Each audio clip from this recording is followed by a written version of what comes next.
After leaving high school, I was tossing up a lot of ideas, and while I had always been interested in science, I was also really interested in the humanities and the arts. I saw that there was quite a particular need for technology to be able to be used more effectively. My name is Sheena and I'm a graduate engineer with Ekistica.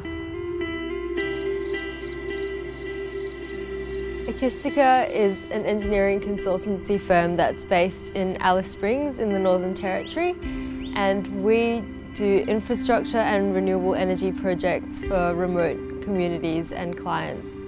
Since coming on at Ekistica, I've been exposed to a few different projects, and one of them has been the Desert Knowledge Australia Solar Centre, where I'm tasked with the ongoing O&M, or operations and maintenance, which means keeping track of the solar data, making sure that the systems are still working, as well as facilitating the growth of the site, which means project managing new technologies whose developers want to test out at our solar centre.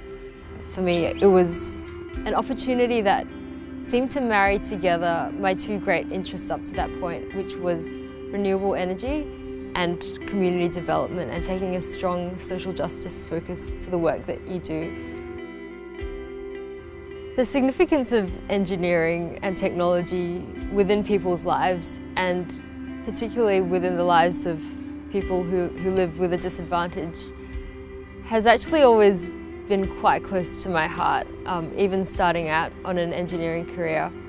I was heavily involved in an organisation called Engineers Without Borders, which is a non-government, not-for-profit organisation that's Australia-wide.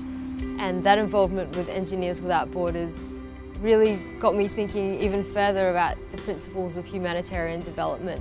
And I crowdfunded and produced a short documentary and was able to talk to a lot of people about humanitarian engineering and what that could possibly mean and what that could look like. And I think that talking about the concept of humanitarian engineering gives you a really great nucleus to have those broader discussions. Technology is developing so rapidly. The natural environment gives us all those resources. The potential that renewable energy holds technologically is just huge and limitless.